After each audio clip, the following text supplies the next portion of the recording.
Welcome to the Christine Upchurch Show here live on KKNW AM 1150 in the Seattle area, Transformation Talk Radio around the world, and also on Facebook Live. If you go to the Transformation Talk Radio Facebook page, you'll be able to watch this live, video and all. You might be listening after the fact on christineupchurch.com or one of the dozens of podcasts it sends up. But wherever and whenever you're joining us here, we're very grateful to have you. And I think you're going to be grateful too, because we are going to be talking about something that in all the years of this show, we've never talked about before.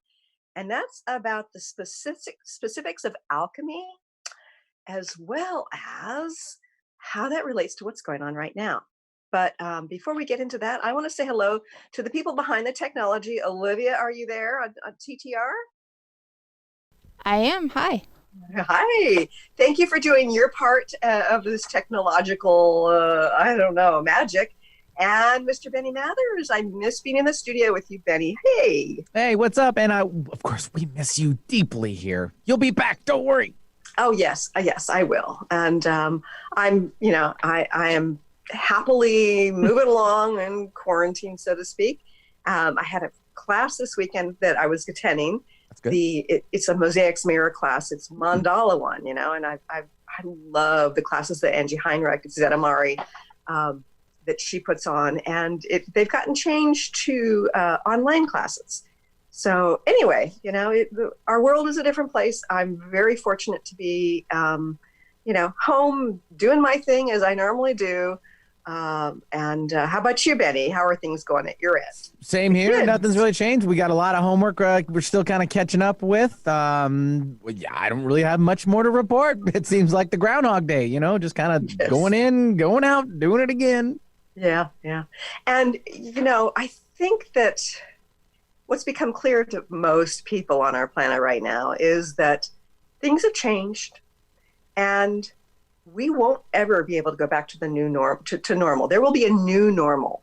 And yes, it may become very safe again to go out to public places and to give people hugs and shake people's hands. Maybe not. But our world is changing. And our guest today is going to be talking about that. She's going to be talking about the physics of biology and sort of consciousness aspects of alchemy and how that relates to what's going on. But before I introduce her, we're going to take a real quick break, 60-second break, to make sure that all the technology is in alignment, and we'll be right back. Stay tuned.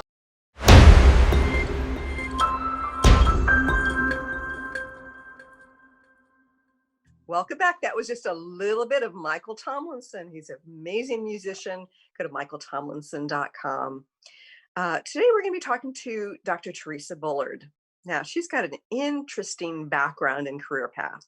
She is a Ph.D. physicist. Now, my son is a physics major right now in college, and I have great respect for people who get Ph.D.s in physics. She's also the host of Mystery Teachings on Gaia TV, and she's an international spiritual teacher with the Modern Mystery School. She merges science, ancient wisdom, and powerful time-tested techniques for harnessing consciousness. I love this bridging of science and spirituality. And she brings a new approach, and we're very grateful to have her here today. She's also the author of The Game Changers, Social Alchemists of the 21st Century. And we're going to be talking a lot about alchemy. I'd like to welcome our guest, Dr. Theresa Bullard. Hi, Theresa. Thank you. It's great to be on here. When I've heard about alchemy in the past, it was this mystery thing of a bygone era where supposedly people were turning, regular metals into gold, this concept of water into wine. And it seemed like something that to many is just unattainable. But you have a very different perspective on alchemy, and I didn't realize there was science behind it. What is it about physics and spirituality that makes you want to talk about alchemy? Yeah, well, when I first came into reading about alchemy and studying it, I was in the same position you were in. My original idea of it was just this, it's this pseudoscience trying to turn lead into gold, and it was, from the Middle Ages and that kind of thing. But it kept coming up as I was searching at, I was in graduate school actually at the University of Washington, getting my Ph.D. at that time, Mm. and I really realized at some point in my life how important spirituality was to me, to have a sense of balance and meaning and purpose to it all. So I was really searching for, okay, I've got this science background, and I know that spirituality is personally important to me for my well-being. But how do I find spirituality that bridges and complements the science? Okay. And is there a way to weave them together? And I had gotten really inspired by um, the quantum physics and how it overlaps with some Eastern philosophies, for example. But I found that it was all very theoretical, very conceptual, very philosophical, and not very applied. So I had gotten to this point where I was really looking for, how can we bring this down to earth? How can we make it practical in our lives? Mm. And yet still have, take it deeper rather than just sort of these concepts of parallels. Like, how can we really bridge science and spirituality in a deeper way? And that was when alchemy started to show up for me in my life, and through different synchronicities. And when I started to read about it, I realized alchemy isn't what we were taught at all. That I realized that it was this wealth of wisdom about our personal transformation first and foremost. And it's really, alchemy is where science came from originally. So physics, chemistry, modern medicine, modern pharmacology, even psychology, like a lot of our modern day sciences were born out of the tradition of alchemy. And there was a point where the spiritual side of alchemy and the scientific side of alchemy split. But I don't think that was because they weren't compatible. I think that was more because of, there was politics involved, there was religion that got involved, there was money that got involved. There's all these other reasons for why those two factors split out. But originally, they come from the same source. And so, as I was reading about it, I realized, like, wait a second, this is natural science. The alchemy is just the study of nature and the evolutionary process of nature, and how things evolve from a lesser state to a greater state, and how we can work with that, how we can participate with that to speed it up. And Mm. first and Interesting. foremost, though, it's about us, it's about our transformation. So there's some really fascinating things when you kind of let go of the bias that science really created around the history of science, and they tried to divorce themselves from alchemy. And there might have been, yeah, there were charlatans, but there are in every field, and and, Mhm. and we see that today as well. Science too, yes. Yeah. And so they kind of threw the baby out with the bathwater, I Mhm. feel. And so when it comes to both knowing ourselves and our own personal transformational process, I personally saw a lot of reflection as I read about alchemy more, and thought, oh wow, this really applies, and this applies at so many levels to the transformational journey, to self-growth, but also to evolution. It's a natural formula. It shows up all over, and we just need to understand it so that we can learn how to work with it again and be more Right. conscious of that process. And ultimately, the alchemy is about us becoming our greatest self. But we can also And apply it in the world. and I love the fact that you not only bring it to the individual, but you're also focusing on the social collective, which I think is so front and center right now. The timing of the show is perfect. Um, but first, before we get into how this relates to us individually and collectively, can you just share the various steps of alchemy, which it was mind opening for me because I had never heard of these steps. Yeah. So alchemy, the steps of alchemy can be broken down in different ways, but the first thing we can look at is there's what we call three phases. And they use colors, right? So alchemy's language is very metaphorical. So they talk about the black phase, the white phase, and the red phase. And these are, so the black phase is where there's impurities, there's distortions, there's things that are corrupt and not working, and they need to be weeded out.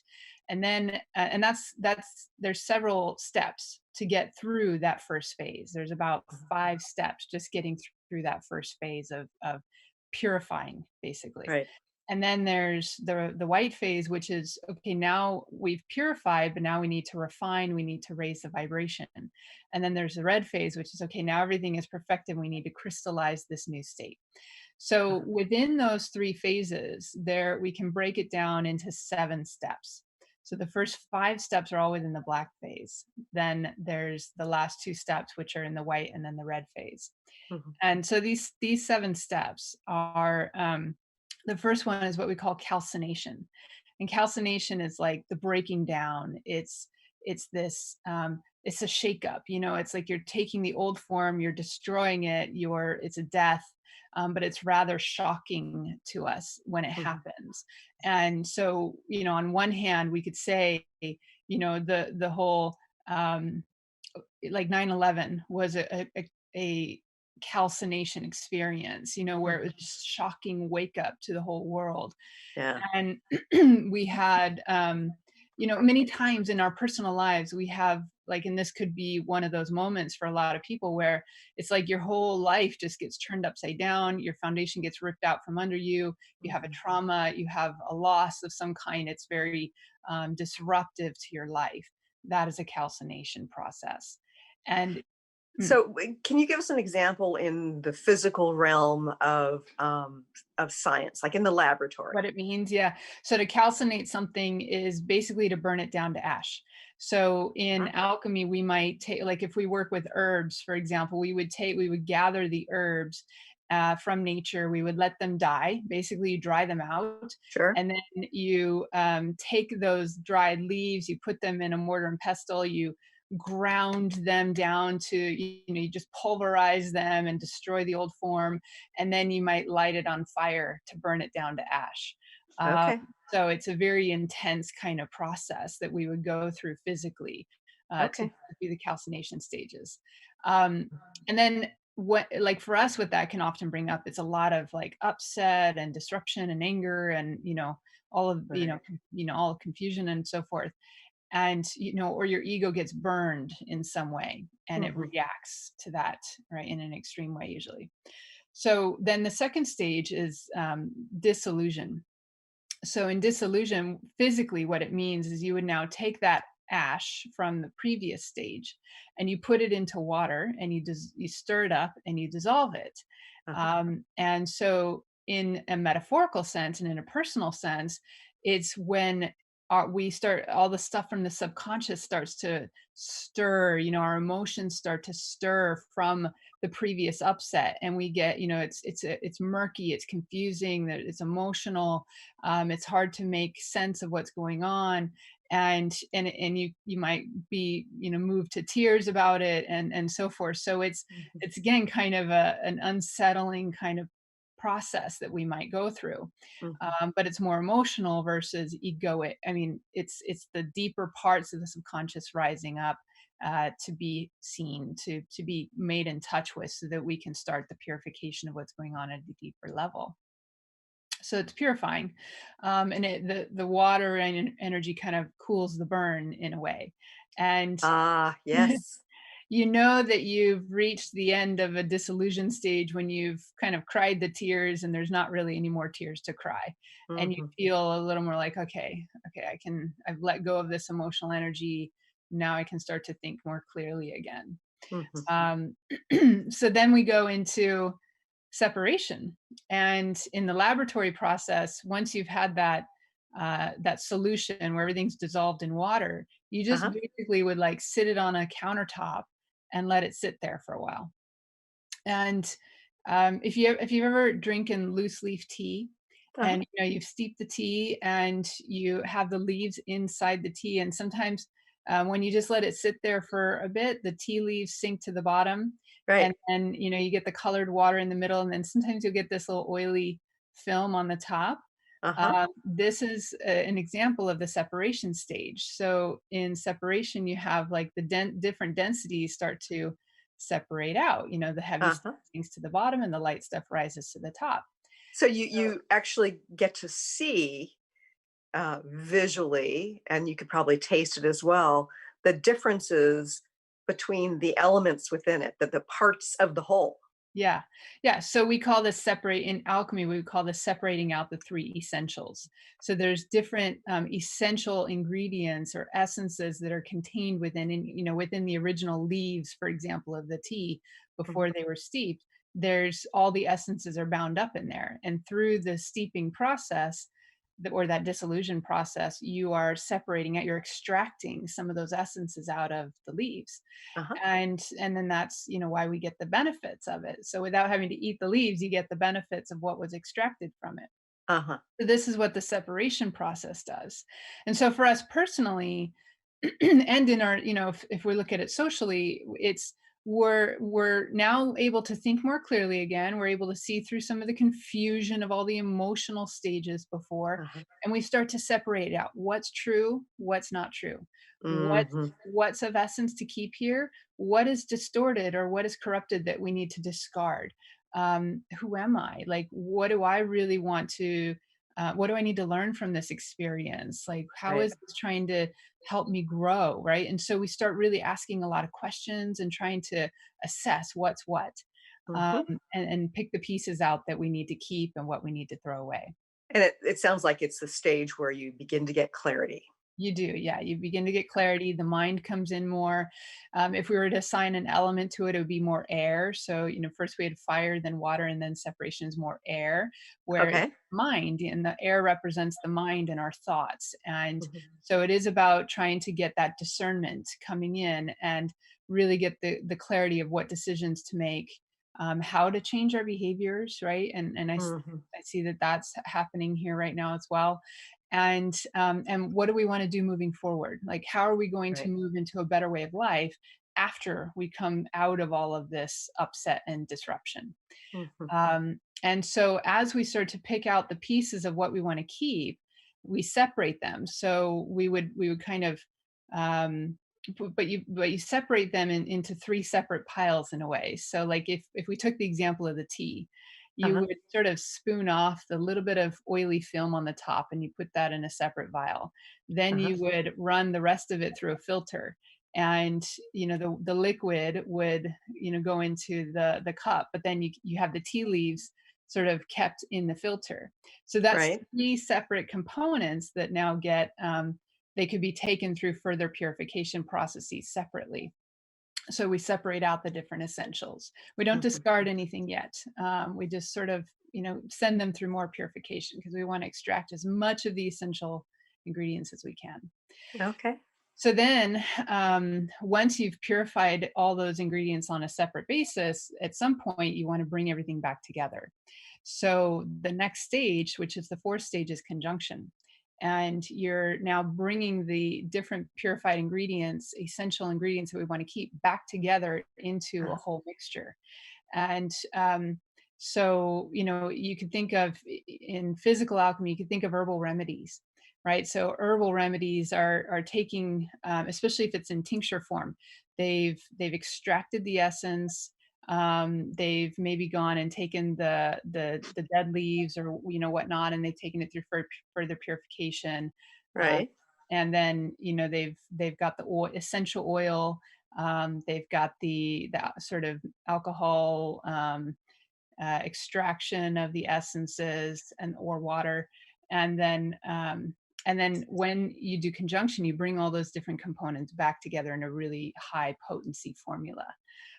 So it's different from a tea. Interesting. It's a much So higher. what I find so fascinating about this is that the separation of the parts is a really important part of the transformation into a more powerful whole. Yeah, yeah. In fact, there's a motto or a formula. The basic formula of alchemy is in Latin. It says "salve et coagula," which means separate and recombine. So we Mm. separate, and then eventually we're going to recombine. But you have to separate in order to purify and Uh-huh. to refine, and then when you bring them all back together, now we've eliminated all the impurities and we bring all the essential ingredients back together, but in a more integral form. And so the Interesting. recombining is where the potency comes in, and where the real transformation starts to happen. And I think about somebody who's gone through some deep inner work where they start to see, oh, I've got this wounded child that's been misbehaving, and I've got this control freak that, relates to this other traumatic situation. And you see the different parts of yourself. And then at some point, you develop compassion and you begin to integrate them all back together. And through this awareness of that they're all there and they're all acceptable, but I'm going to be putting this together in a way where they're not allowed to bring forth the worst aspects of themselves, but rather the best aspects of who they are. Right. Yeah. So if we were looking at our personal growth, there's always the gift within the shadow, right? So Yes, if you go yes. into that shadow side, maybe the wounded child, right? Mhm. We realize like that wounded child just needed love. So now Yeah. we recognize, oh, well, I can love that part of myself and I can give that. Yes. And then that inner child no longer feels so wounded once we give ourselves enough love that it Right. grows and matures. So it's no Right. longer stuck in that old wounded child. And with the controller, it was like, I need to feel safe, maybe. And so, why do I need to feel safe? And then that goes Uh-huh. back to kind of the same kind of issues, right? Yes. And Yes. and so we assess, where's the essence of what this part of me needs to bring forward to heal and then to reintegrate back in. Right. And Right. so, yeah, as we bring them all back together through acceptance and compassion and love, like you said, that brings us to the conjunction phase, which is where everything comes back together in a more whole, integrated, strengthened. We will feel more confident. We will feel more um, in touch with ourselves. We'll Mhm. have reclaimed aspects of ourselves and so forth. And the conjunction phase is very beautiful. It reminds us of who we are. It reminds us of some of our gifts that we kind of, when we shut that inner child away, we shut away some of the gifts that came with it, right? Absolutely. Yeah. And I do think that there's a whole segment of the new age movement and consciousness movement where people hope to just transcend those pieces as opposed to integrating them into the whole. Yeah, we call that spiritual bypassing. Oh yeah. Yeah, it's not going to work because that as long as they're still stuck there in the subconscious, at some point, no matter how much you know, no matter Mhm. how well you can meditate, no matter how much bliss you can feel, you're Uh-huh. still going to have that shadow side sitting there waiting for you to give it attention to heal it. Absolutely. Yeah. Yeah, so it'll come up at some point and kind of sabotage all that other higher energy stuff if you don't deal with your foundation. um So yeah. what's the last step within the black phase, I think is what you call it? Yeah, so the very last step within the black phase is what we call fermentation. So you have to think, so from conjunction to fermentation, in conjunction, we've got this, okay, this new self is emerging again. I'm reclaiming Uh-huh. parts of me and my true self. Things are coming back together, feeling really good, but it's a fledgling state and it needs to mature. And so, kind of like a baby needs to grow up. Right. That part of us needs to mature and be strengthened. So we'll go back out into life. We will feel challenged by the same issues that we used to be challenged by, and it'll test us to see how much have I really healed, or have I sort of glossed over some things. And so then, as we move into the fermentation, that is that testing period to mature us. In alchemy, we would say to ferment something is to basically take that herbal mixture, let's say, and it's not perfected still. And so we're gonna there's still some subtle impurities in it. So what we're gonna do is we're gonna put it in a dark kind of space, and put a low heat on it and let Uh-huh. it ferment. You're gonna let the impurities rot, and any part that is still corruptible will rot and it'll die away. But Oh, it's a interesting. longer, slower process, Uh-huh. and and you're in the dark usually, so you don't really know how long it just takes patience. It takes surrender.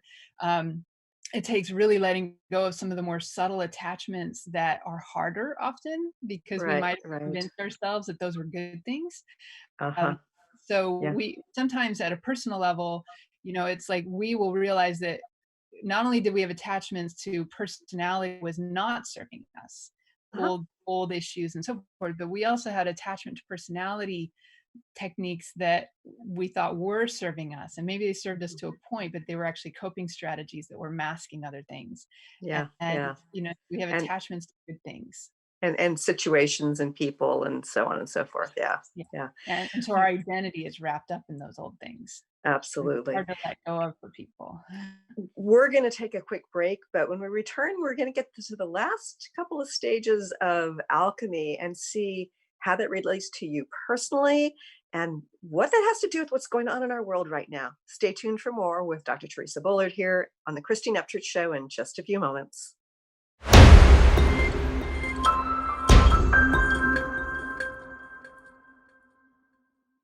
Welcome back to the Christine Upchurch Show here on KKNW, AM 1150 in the Seattle area, and Transformation Talk Radio around the world. I do want to mention that if you're interested in watching this live, you can watch it on Facebook. Go to the Transformation Talk Radio Facebook page, and you'll be able to see my guest, Dr. Theresa Bullard, and myself having our conversation. And and let us know what you think of the conversation. I think it's a fascinating conversation. Dr. Theresa Bullard is a Ph.D. physicist who's also a spiritual teacher, and she has her own TV show. And she's the author of Social Alchemists in the 21st Century. Theresa, okay, so you talked about there being 3 overall phases of alchemy, and the first one was the black phase, and there were 5 steps within that. And you were just about to go from that black phase to the white phase. What is that, both physically and sort of, psychologically, spiritually? hmm So that final step of the black phase is really like the death of the old personality, the death of the old identity, That and fermentation that you the were talking about. Yeah. fermentation. Yeah, and sometimes we call it a dark night of the soul because we attach so much to that old identity that it's hard to let it go, like Yeah. really let it go and really surrender. But in ancient traditions, when they were doing this process, like the initiate, they would be going through an initiation process, and during that fermentation, for example, they would go out into the desert for their vision quest, or they go into the cave for 40 days and nights, Right. and they'd fast, they'd meditate, they'd pray, they do some qigong, they would do this process it's creating internal alchemy, and at some point it would create a vision within them, and they would have this vision of light, they would have a vision of maybe the gods and the goddesses, who knows, but their vision would be like of their own divinity. Ultimately they would see, I am not this identity, I'm not this personality, I'm not even this body, and they would have this awakening to rising beyond that and recognizing that their true essence is eternal. And so that's the shift, that when you have that vision, in physical alchemy, it would, they like when there's a fermentation process going on, they know that the fermentation is complete, that all the old corruptible parts are dead, when there's this like rainbowy or golden film that forms on the top of the ferment, and they call that the peacock's tail, or the golden sort of wax. And so there's a physical signal that will happen to mark, okay, now everything that is left is of our pure eternal essence, and now we just need to refine it and perfect it. Interesting. And that's when we move into the 6th stage, which is called distillation. Okay, and this is the white phase that you This referred is to the before? white phase, yeah. Okay. So we kind of have this little transition point. Sometimes they call it the yellow phase, where you transition from the black to the white. And as you go into the white phase, it's just, okay, everything that's left is pure. It's what we want to keep. It's now we just need to distill, to raise the vibration, to integrate, to mature, or refine, and so forth.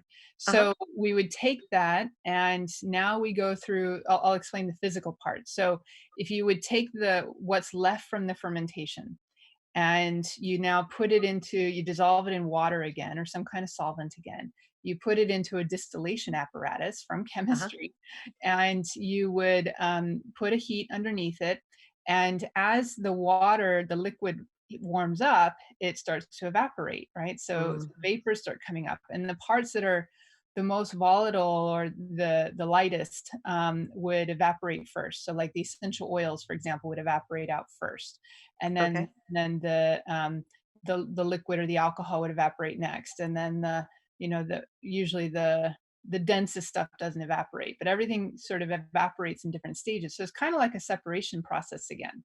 Uh-huh. And then as it rises, it'll cool and then it'll recondense. But when it's in its vapor state in alchemy, they say now it's receptive to the subtle influences coming in from above, to higher consciousness, to spiritual energy. And so you can infuse it when it's in that vapor state, you can infuse it with this higher vibrational energy. And then as it recondenses, when it cools, it recondenses, it now takes that higher vibrational energy and it brings it back into the physical. And it So comes like one of the earlier stages, it was an integration, the conjunction, I think is what you called it. This is a whole different type of integration. It's with the higher frequency higher frequency. aspects, bringing it into the whole again. Yeah. But Yeah. in So it, we're really in this phase, you're really trying to like merge heaven and earth. You know, right. you're sort of ascending to this higher vibrational state, or maybe we could say for personal work, we could say we're ascending to a higher vibrational, higher consciousness state. And we get into that kind of bliss state. And then at some point you come back down from that state and you take whatever wisdom or illumination that you've received, and now you come to embody it and apply it in your life. Right. And So can you give us a physical example, like in a lab? What purpose does the distillation process serve in well, that way? most of your essential oils, like the high therapeutic grade essential oils, for example, Uh-huh. are based on distillation processes. So Ah, you're really okay. trying to extract out the essential oils, but the more rounds you go through distillation, the more pure and therapeutic and high potency those oils become. Just yeah. Interesting. So a lot of yeah, extraction processes are going to use distillation as a method. Okay. But then in alchemy, you know, in alchemy, they used to go through 7 rounds of this. So they would separate out the different essentials again through the Uh-huh. distillation. And then they take each of those 3 separate essentials, and then they take them through another round of distillation and another round of distillation, another round, and Uh-huh. they would do it like 7 times. It takes Wow. a lot of patience. Yeah. And so it wasn't, that was one of those parts where, you know, the real spiritual energy can be infused into it, but it takes time, it takes patience. And in terms of when science started thinking just in terms of chemistry, that's where they thought, well, what's the point of all of this? It's the same chemistry, but it, you know, so they didn't, it wasn't really matching the bottom line. So they started to reduce how many times they might distill. And they stopped Interesting. infusing it with Reiki energy or spiritual energy or consciousness or chants. Uh-huh. You know? So the spiritual became divorced at that part when Mhm. they then started making their pharmaceutical remedies and so forth. Right. So for us though, it's about, okay, raising, you know, like really developing a spiritual practice, and whether it's meditation or some form of ceremonial process or whatever, yoga, Uh-huh. you know, some form of spiritual practice on a regular basis where you're raising your consciousness up to these higher divine realms, where you're really connecting into that oneness of all, and you know, that Uh-huh. light and that beauty, and you're receiving wisdom from it. You're not Mhm. just blissing out, you're receiving wisdom and insight from it. And Uh-huh. then you come back down into your everyday consciousness. And now Uh-huh. we need to integrate that, embody that, and apply that. Yes. Um, And I think that that repeated integration, again, I think of it as integration, is such an essential part for not only changing our lives, but changing our world. And I think that people often focus on that bliss connection, you know, like without really fully integrating it into their daily lives. right. And so when you really, really are connecting to those higher states of consciousness, the primary desire that fills you Ah, is, it should be to serve, to help make this world a better place, right. right? So not just bliss out for myself, but to realize I can make a difference in this world, and the whole world needs to start feeling this and recognizing that this connection is possible for all of us. Uh-huh. And so, you know, if we look at our current social situation right now with the pandemic and everything, our Uh-huh. whole, you know, you can already start to see all of these stages showing up just within this one circumstance. Uh-huh. And our whole world's been turned upside down, and we're having to, you know, go into the isolation process, which is, I feel, the fermentation stage. Okay. And Let's start at the very beginning, because I think that what's been leading up to this is very pertinent. So let's I know that we still need to talk about the red phase, that Yeah, final phase, we'll get to but that. let's talk about the socially and physically what's going on in our world right now, Yeah. from like the black The phase. beginning. Yeah, so you can look at cycles within cycles. So like in my book, on the Game Changer Social Alchemist, that I go all the way back to like the late 90s, and I show how those stages, 7 stages, are aligning with what we're going through in terms of a transformation, a larger transformational cycle that's happening within the human collective, especially since around the new millennium, and Yeah. what it's driving us towards, where we keep getting stuck, and so forth. But if we Mhm. just look at the current situation, we can see a smaller cycle within the bigger cycle. So when the COVID stuff, and there's, potential for pandemic and so forth, and the fear and all of that disruption that came, the panic that came, the fear that came, the rapid change of our way of life came. That was a calcination process, without a doubt. Okay. So that was the first stage, where everything was just so shocking and upsetting. And then from that, people started going into either panic, fear, or denial, and then grief. And, so all these emotions started surfacing in people. And at Uh-huh. first I didn't believe it, but then it started to set in, but then there's confusion, and then there's Right. anger, and then there's, the fear, and some people went too far with it. And then whatever that pulls up for us from a subconscious level, we all have our own personal fears and attachments. And what is Right. it? Some people got desperate and despair, or hopelessness. You've had a rise in depression. You've had a rise in drug abuse, alcoholism, Yeah. violence, at home, and so forth. So all of this is a result of what's stirred up from the subconscious. That's the disillusion phase. Uh-huh. And then as we start to try and sift through the data, right? So Mhm. what, and there's still a lot of confusion around it, but there's at least more data now we can start to look to, of, okay, what's working, what's not working, what's gone overboard, Mhm. and are we getting to the other side of this? When might we get to the other side of it? What's our Mhm. plan for how to go back into life? What will it look like?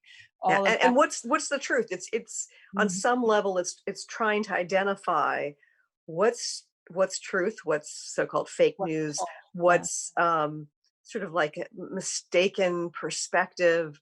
It really is trying to identify the essential pieces. Exactly, yeah.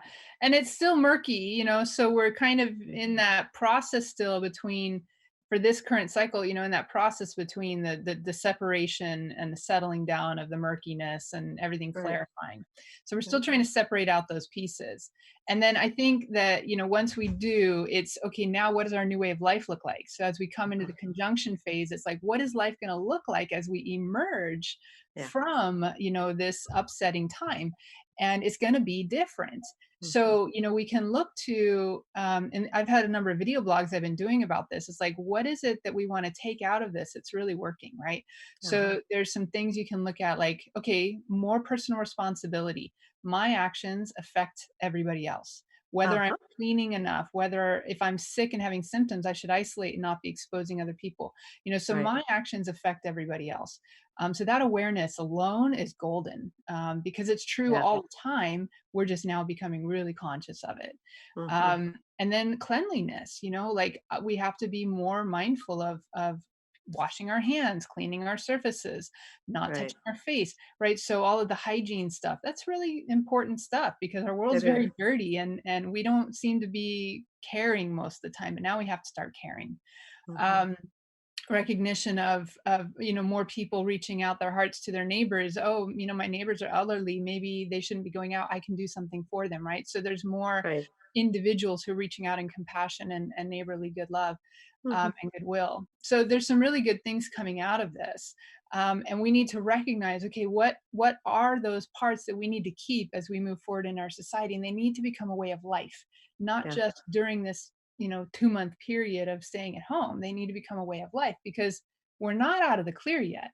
Yeah. There's still Yeah. impurities. The virus, they're still saying the virus is, going to be around for another couple of years. So we need to make a way of life out of this. Right. So this And is one really of change. sorry. Go Well, ahead. one of the things that has become clear to me is that we are both, community based and globally based. Mm. the local and global communities both matter, and they matter in different ways. Yeah. And it's a sort of thing where perhaps it's been a mistake to make so much global and not have enough within our community. I think in terms of just food production, how and even like the healthcare protection Right, right. The people manufacturing, like getting it all from China, which is where the pandemic started, right. not such a great idea. So if we can think about collaborating on a local level as well as a global level, then that sort of shifts our focus and shifts our responsibility and makes us feel like, oh, the local is really very important too.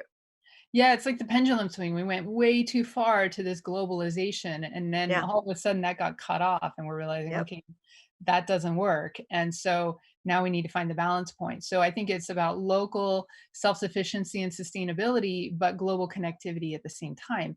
And Absolutely. and I think we're also realizing though that humans are not meant to live in isolation from each other. Even though we can do this internet stuff and Zoom, and thank God for technology right now, we still crave and need in-person contact, and we need community, we need to feel love, we need to feel touched, and for our mental and emotional health and well-being, we need that connectivity. So I think people are going to value it a lot more. We need nature too. I think about the Nature, hot spots, such as New York City, where there's such crowdedness, in jails where there's both crowdedness and lack of nature, in nursing homes where there's this isolation and with the generally speaking not that same kind of connection to nature. It's like we humans, I don't think are meant to live like that. yeah. So in alchemy we would say we need a balance of the four elements: earth, water, Ah, air, fire. yeah. And yeah, so connection to nature is one of those ways to get it. We Mhm. can get it in other ways. We can create it within our homes, but it takes mindfulness and awareness to do that, right? Right. Feng Shui is a great practice. Greening up your home is a great practice. Like, so there's a Uh-huh. lot of ways we can do that. But yeah, nature, we need to live in alignment with nature, not separate from nature. Yeah. And that Yeah. would very much be an alchemical process. Is like, we want to know what the flow and rhythm and laws of nature are so Uh-huh. that we can be aligned with it and harness it. And yet maybe we can also take it further because we can bring our creative abilities and our technology to work with those principles rather than just separate from those principles. And I think about the crowded areas. If we are living in high density, we also need to have plenty of really good parks and perhaps some of the vertical farming, Yeah. so that there is a sustainability for the city. Yeah. Um, I and really felt that because I live in LA and it's like concrete city and there's yeah, not enough parks and there, there's the beach, but it's just not the same. And I decided I'm going to get out of LA during this time because I don't want to be stuck in that. Like, I right, want to have right. nature Yeah, and I green get that. around me. This hour is flying by, and I do want to talk about the red phase. But before we get into that, I want to make sure our listeners and viewers know how to connect with you and to find out what's coming up on your schedule. Yeah, so they can go to my website, theresabullard.com. And also mysteryteachings.com is about the series that I have on Gaia. It's currently in its third season, and we're about to, Congratulations. thank Yeah. you. And we're about to, so all the first three seasons are available on Gaia now, TV, and then we're about to start filming for season 4. So that's an ongoing thing. And then every most of the work that I have done in the last number of years has been in-person teaching and Uh-huh. healing modalities and activations and trainings, and I travel all over the world doing it. And all of that came to a screeching halt for the last couple months. So Right. all of my schedule has been a little thrown up in the air. It's hard to kind of know exactly when we can move forward, but I'm hoping by, Yeah. in July and August, September onwards that we'll be able to run some things again. So I have plans, for Winnipeg and Minneapolis and hopefully Estonia and the UK and also Los Angeles.